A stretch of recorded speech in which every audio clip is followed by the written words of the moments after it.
Let's see here. Come here, buddy. See if I can get two and show you guys a different type of cat.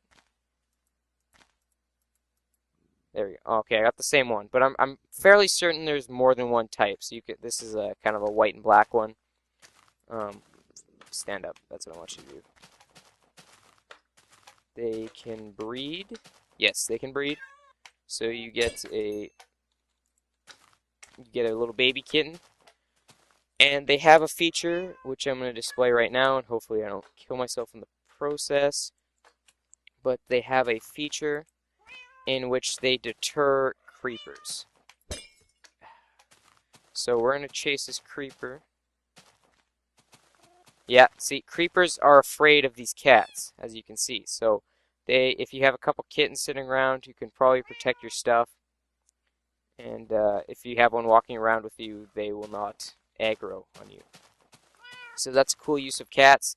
I'm certain they don't attack like wolves do. They will not help you in combat.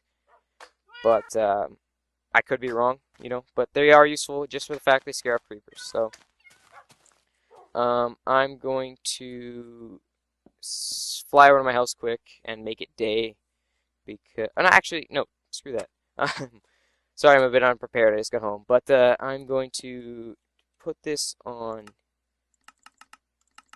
peaceful. Sorry. Go to sleep out in the dark because you can't do that on a difficulty. And I will show you the next new mob, which is the Iron Golem, which I think are probably one of the coolest new implementations in the game as of late. So I set up this little pen that is essentially protecting these guys from the sun. So these are zombies. These guys want to eat your brains. They basically want to wreck you.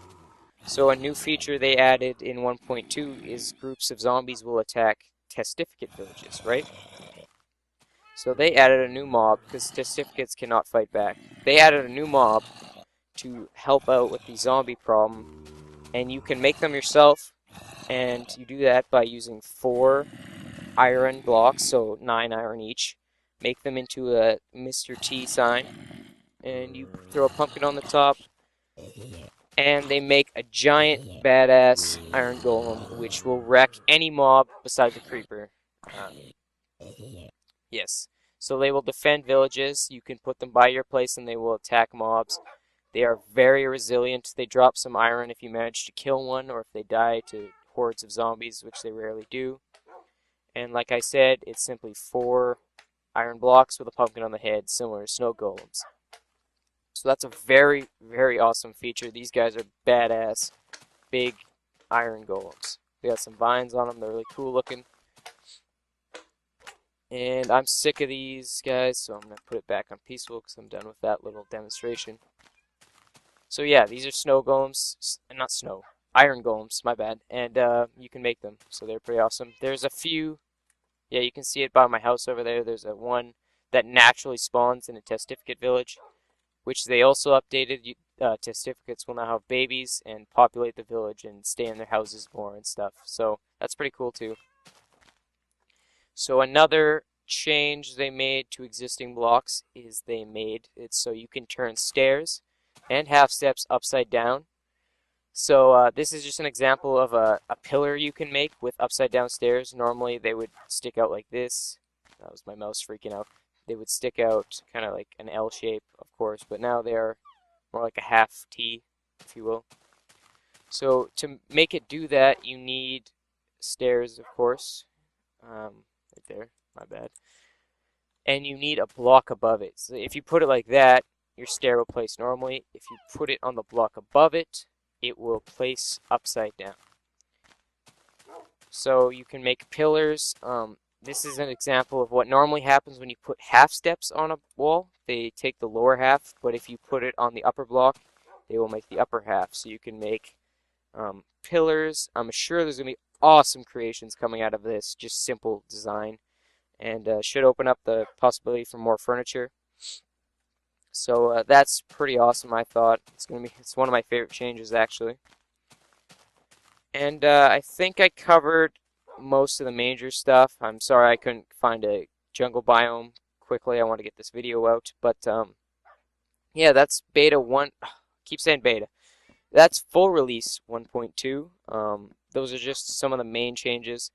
Like I said, there's a couple blocks I couldn't show you, but like I said earlier in the video, the patch notes will be in the description so you can watch it yourself and enjoy. This is an awesome update. Good work on Jeb's part. Sorry for that cut, guys. I just needed to check the patch notes again, but I figured out what I was going to do with the sapling. I totally forgot about that, and I found some more stuff to talk about. So one of the major changes they made to the game in terms of survival mode is they made it so hostile mobs have better AI. So basically what that means is zombies, instead of getting stuck on a too high wall when there's like a stairway right next to him trying to get to you, he will find the path to get to you. So this also applies to the other mobs like creepers. And if skeletons are on fire in the sun, for example, they will actively seek out shade and shoot you from there. So there's more of a self-preservation and aggressive part to the new AI for mobs. So that's a good reason to have a cat or a wolf to help defend you. And you better upgrade your gear because it's going to be a bit harder. Also on hard mode, zombies will knock down doors, wooden doors. So you will need to upgrade those if you're a hard mode player. And that's the updates they made to mobs. I also want to talk about jungle trees. And this is the new sapling, like I said. New wood, like I showed you over there. Different style of leaves. They're a bit thicker looking with different colors. And of course, the tree is clearly much taller than most trees. So another cool thing you can do and find in the jungle biome is take 4 saplings and make a giant tree. So you take 4 of them, you put them in a you put them in a square, and they will just make big jungle trees. And of course, you can climb the vines, so you can have an awesome tree house or something like that. These trees have branches. They're not just symmetrical squares. They are all very cool looking. Different heights, like this one's a bit shorter than that one. And they're very big. 2 by 2 width and length, you know. So bigger trees, much bigger trees. You can find these in the jungle biome. Couldn't show it to you, but I can make it for you. So that's the last few things I wanted to talk about in the update. Like I said, there's more, but I can't cover everything, so just check the description. And I'll see you guys next time.